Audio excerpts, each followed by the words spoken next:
Let's quickly see if we can take you to Mpumalanga now. That's where court has adjourned. The former Mpumalanga Agriculture MEC, Mandla Msibi, together with his co-accused, have been granted bail by the Nelspruit Magistrate Court this morning. The former MEC was arrested on 2 charges of murder and 1 of attempted murder. Msibi and his co-accused, Anele Mnisi, I should say, and Njabulo Mkhonto were allegedly involved in a shooting that took place in Mbombela on August the 22nd. Let's get the latest now from Mweli Masi. Mweli, a very good morning to you. So Mandla Msibi gets to go and sleep at home after a week behind bars.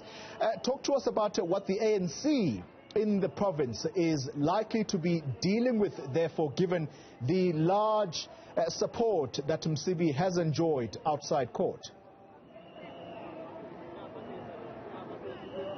Indeed, Koli, as you can see behind me, it's quite a lot of supporters of Mandla Msibi here. They are happy that finally he has been granted bail. As you have said, this has been a marathon bail application since it started last week, and quite understandable, though, because when you consider the fact that the defense has had to present quite a number of sworn affidavits from the accused, and in fact, in terms of the witnesses, because we know that it's about 7 statements that were read by Court Yodan, who represents Mandla Msibi and the other accused, and also the investigating officer on the case had to take the stand to put his version of the events of the 22nd of August. So indeed, the magistrate also had to go through all those papers before she could present or hand down the bail judgment today. And of course, she did grant Mandla Msibi 20,000 rand bail,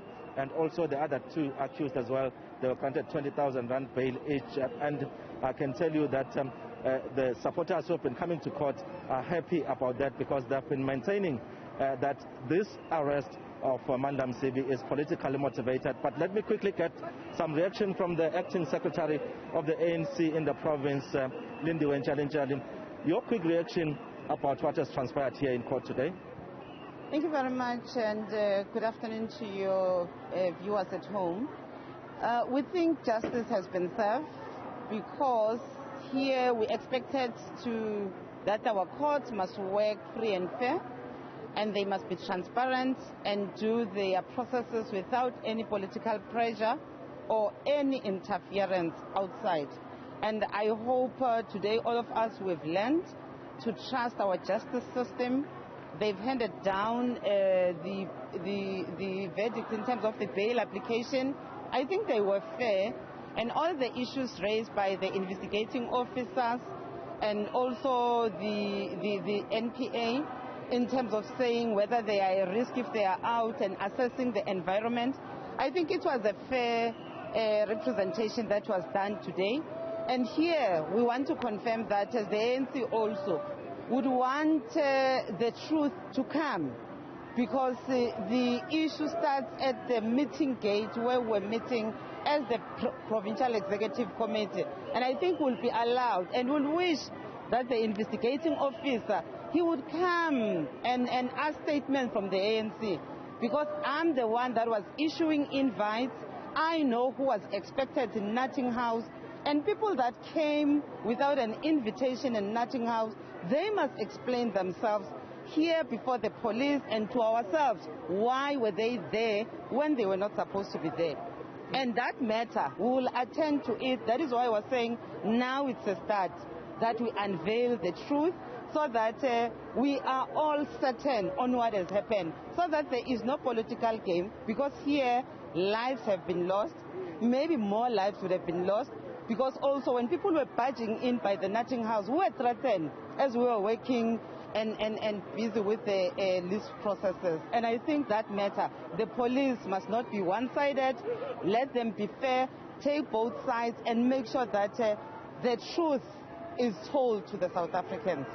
You were telling me earlier when we spoke that you are one of the people who were being targeted.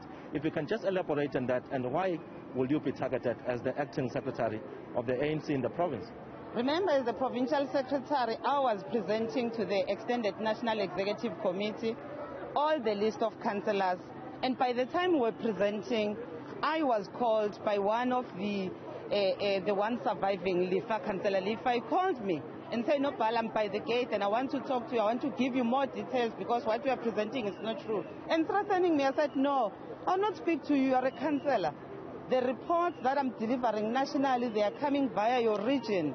And I will not do that. And I don't hear say, when I exit Nutting House, the Polo and Lifa were there, your Malandules with the Baki were there. And what were they doing there? That is why I was saying, let the investigating officers, because they called him, he called me, Lifa. So I'm saying, even if they can check the records by that time, when they were adjourning nationally, while I was in Nutting House, he called me. And the following weekend, when there were meetings with the National Executive Committee deployees of Mpumalanga, luckily, he complained to the meeting that I shut him down. I did not want to speak to him.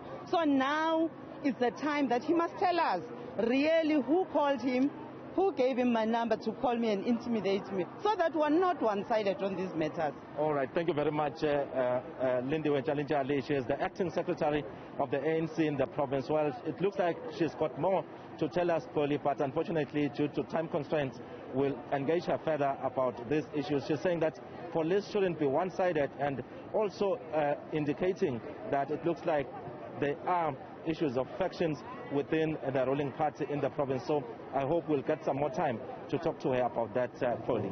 Indeed, Mweli Masi, thank you very much for the time being. Looking forward to that conversation moving further.